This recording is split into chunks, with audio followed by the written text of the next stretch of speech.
The Chaser Report is recorded on Gadigal land. Striving for mediocrity in a world of excellence. This is the Chaser Report. Hello and welcome to the Chaser Report with Dom and Charles. By popular demand, in fact, not at all by popular demand, we just thought that there were so many words of the year that we would actually break it into 2 episodes. Yes. So that we'd hook you with the first one and keep you listening for number 2. It'll be interesting to see whether the ratings soar. Yes, well, they probably will. Yeah. This is good stuff. Oh, yeah. And the best thing about this is that it is genuine research that another organisation has done that we're completely stealing. Yep, love Except it. we're promoting Macquarie Dictionary. So go and buy Macquarie Dictionary today. We're like generative AI. We are. We're stealing their work and repackaging it in this podcast. We got up to generative AI and it goes on from this. And in fact, I'm going to put the cat amongst the pigeons. I'm annoyed by the next one. Ooh. Really annoyed by Gravy Day. We'll talk about why after this. What's Gravy Day, Charles? Is it the day that you get paid and so you're making gravy? Making gravy? Yeah. Is that? No. No. Is it the day that you make gravy? Yes. What? No, in a sense. Charles, you must be an unusual kind of middle-aged where the word gravy doesn't immediately bring something to mind. A song. What? Have you heard the song? Because Charles has a lot of holes in his pop music knowledge. Yeah, I'm not. Have you heard the song How to Make Gravy by Paul Kelly? I probably have. Are you serious? You've never heard it? Anyway, I don't know. Okay, so there you go. Well, look, I shouldn't assume. No, that you just shouldn't. because everyone knows this song, that Charles is. And just everywhere. because, whoever this Paul Kelly guy is, wrote a song. He did. So Paul Kelly, it's one of Paul Kelly's most famous songs, How to does it Make go? Gravy. It's so popular that they're making a fucking movie out of the story. And I think a musical, I don't know, they made a TV series or something out of it. But essentially the premise of the song is that it's a prisoner, it's a con, someone on the inside, and he's worried because he's not sure who's going to make the gravy at Christmas. Inside the jail. Inside the jail. He's worried that his family's outside, he's inside. Yes. Who's going to make the gravy? Oh, because he normally makes it. Yes. And so he... And you don't want bad gravy on Christmas Day. No. No, because it'll be all lumpy. I mean... That's the mistake people make, is they don't mix the flour before putting it into the hot pan. I love that you're discovering this for the first time. So the song begins with, "Hello, Dan, it's Joe here. I hope you're keeping well. It's the 21st of December, and now they're ringing the last bells." And that's why Gravy Day is the 21st of December.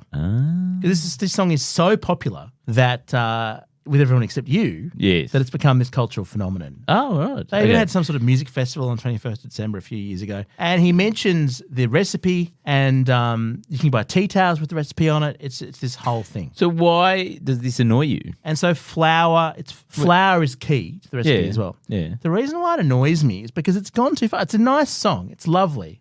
But people view it as some sort of fucking religious text. It's the most important song. It's really schmaltzy. Right, it's really schmaltzy in that sort of Paul Kelly way of, this guy's done it tough. It's an Aussie guy down on his luck. It's just, I don't know, it's just annoying. There's no irony about it. There's no humour about it. It's just very, very earnest. Right. So are you one of these, do you not...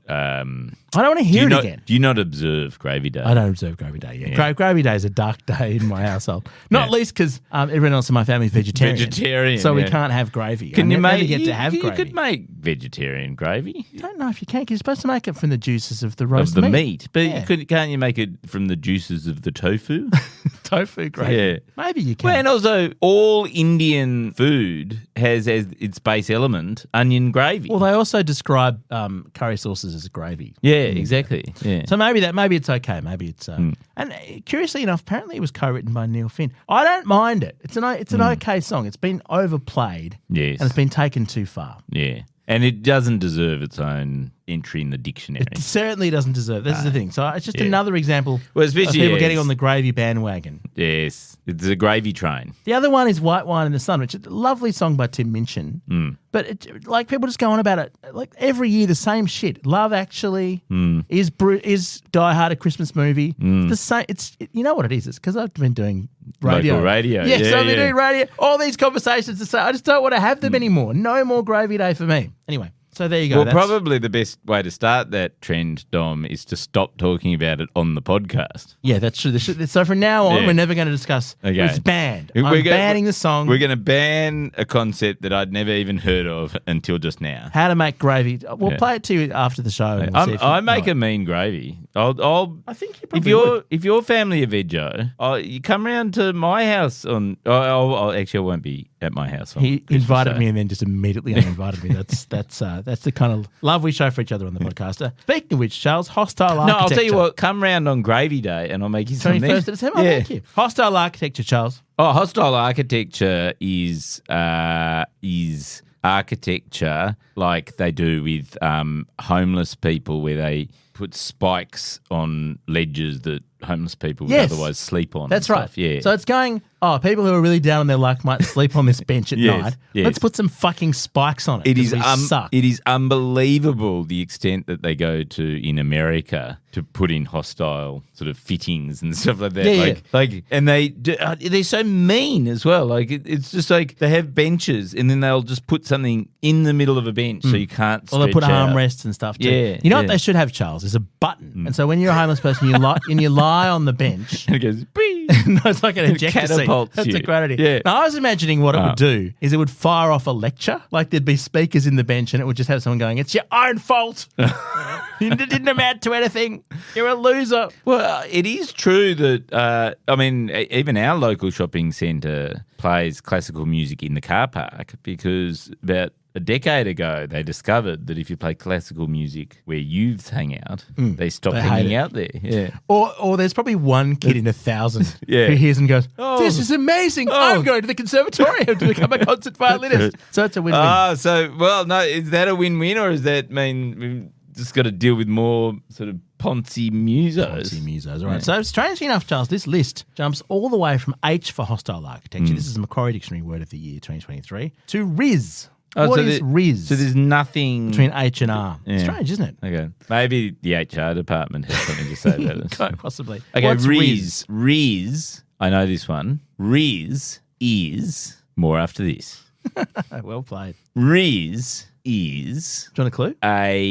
no, I don't want to kill her. Riz is it'll be a contraction. It'll be I love watching the gears grind so slowly. Did you ever listen to the thing where I got outwitted by an AI? There's been so many complaints about that, but it is so true. Like somebody emailed me, and it was just humiliating to you being outwitted. Well, you're the first human to have been outwitted by an AI, but expect more in the future. Okay, Riz is it's a way of washing that involves rinsing and No, okay.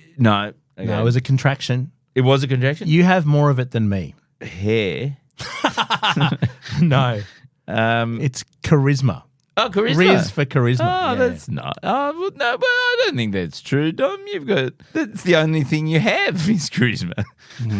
That remains to be seen. Okay, so that's what Riz is. Okay. Apparently, that's what the kids are saying on social media. It's not- Riz. Okay. You have a lot of Riz. Well, I think I do have a lot of Riz. I mean, yeah. in political science, I mean, Charles, we studied how charisma could be used to, yeah. establish a totalitarian government or whatever. Yeah, exactly. But it sounds more innocuous when you say Riz. Like Yeah. Donald Trump's got a lot of Riz. He's got a lot of Riz. We should make him, Yeah. dictator for life Yeah, yeah. because of his Riz. And Peter Dutton doesn't. Now, this next one, I'm not going to say it's a good segue from Peter Dutton. I'm going to say the word is scrotox. That's all I'm going to say. So is that when you put Botox in your scrotum? Yep, Botox in the scrot. Apparently, this is a thing. Yeah, right. Especially is used for cosmetic purposes to make the skin appear less wrinkled and to Yes. reduce sweating. Well, you need that. If you've got sweaty balls, Sweaty just get balls. some scrotox. And is it just Botox? Is it? Apparently. Yeah, right. Why would you want less Is it- feeling in and- that part of your body? And also, isn't it incredibly painful? Botox? Yeah. I think so. Chaz got those dozens of injections in his face. And he said it was one of the most painful things he's ever been through. That was one of the most stupidly overblown stunts ever done. If you haven't seen that, it's on where Chaz tries to turn himself into Daniel Craig on Yes. only half of his face. It's very funny. And the important thing to note is that you could barely see the Botox by the time they filmed it. It was pretty minor. Yeah. But for months after that, it looked bizarre. Like he had no wrinkles on one half of his head. Yeah. No. Good on you, Chazzy. Yep. All right, shadow work. No, I'm still concentrating on scrotox. You going to get it? Well, I'm just thinking, like, what's the audience? Like, how many people see your scrotum? Especially, like, you'd have to shave down there as well. Presumably, your sexual partner goes, "Oh, no wrinkles. You're so youthful and manly." Yeah, it's like, this is like having sex with a 5-year-old. Much less sweaty 5-year-old. Like your body, like your balls sort of become wrinkled really early on. No, it's in many ways the most sensible place to have wrinkles if you're going to have them. Yeah. And look, email us podcast@chaser.com.au if you disagree, or if you've had it. If you've tried Scrotox. We should start doing interviews with some of these people. I think we should get sponsored by Scrotox. Big Scrotox. Big Scrotox. Yeah. That's great. The Chaser Report. News you can't trust. Shadow work, Charles. Shadow work is when you do somebody else's job for them because you are an assassin.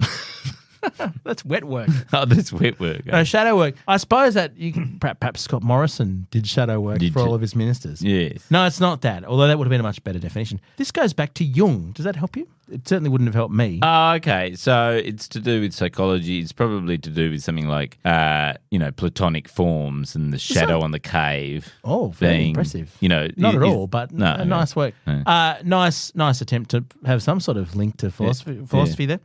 Yes, indeed, Plato in the cave. So it's symbolism. No, well, this is what you Jung do, Charles. was all about symbolism. You identify and accept one's repressed or unacknowledged behaviours or traits, thought to improve self-awareness and self-realisation. So something I've got no interest in doing. So wait a minute. So you embody somebody else's. So instead of looking at it from their own, you look at it from other people's perspectives. I'm not sure how the metaphor works. Maybe it's sort of wrestling with your own shadow. Maybe that's what it is. Anyway, shadow work is what. So is it about you trying to look at yourself from somebody else's perspective? Oh, well, you accept and acknowledge your repressed or unacknowledged behaviours. Identify them. Oh, I think that's very healthy. Very healthy thing to do. I think that's what I've been doing all year. That's shadow what I'm saying. work. I'm not interested in doing that at all. I've no desire to confront my. Oh God, no. Yeah. Well, it's just, that would be where a would I can of start? it. Yeah. That's right. And maybe that's the best part of me. Yeah. I don't know.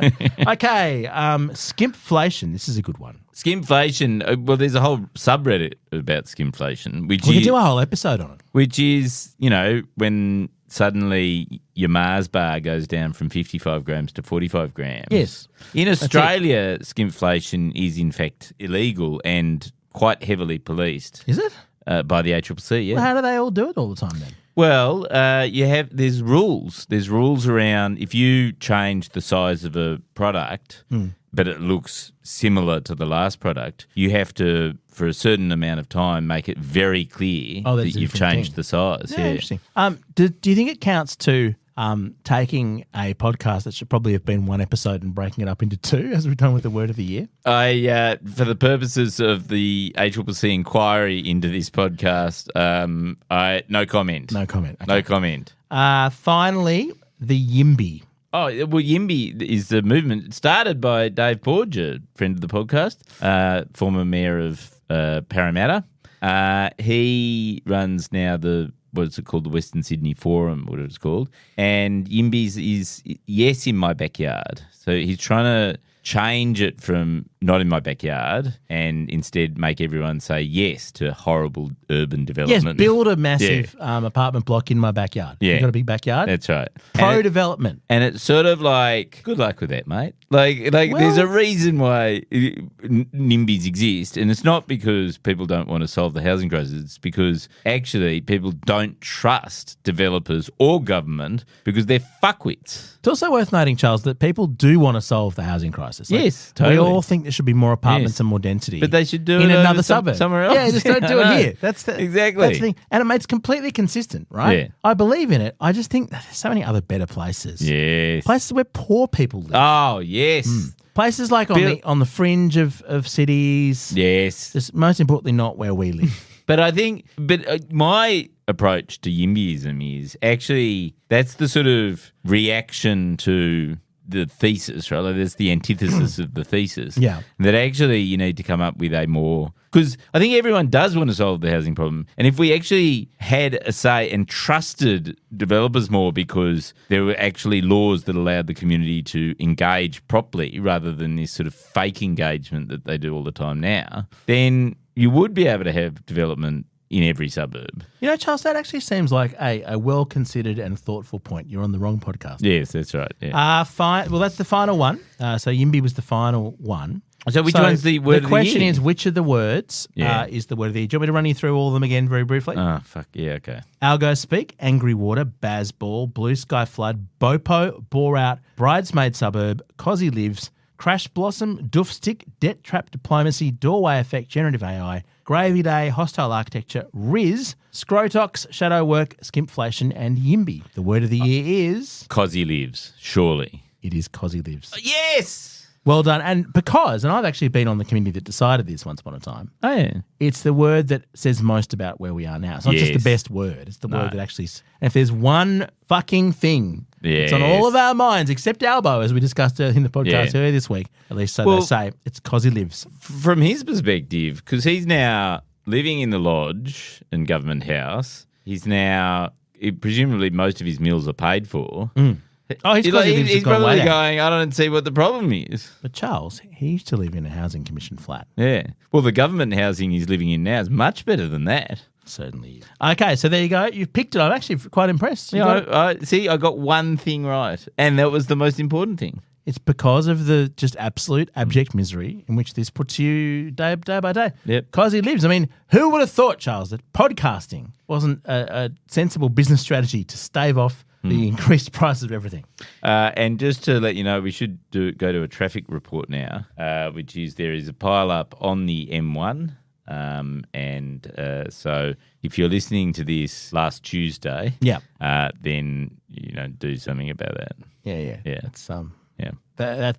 that traffic report brought to you by PwC. PwC, the name you think of when there's a fucking disaster. Yes. Our Gear is from Road. We are part of the Iconoclast network. I hope your Cozzy Lives is not Yeah. scroted. I don't know. Okay, that was said with real riz.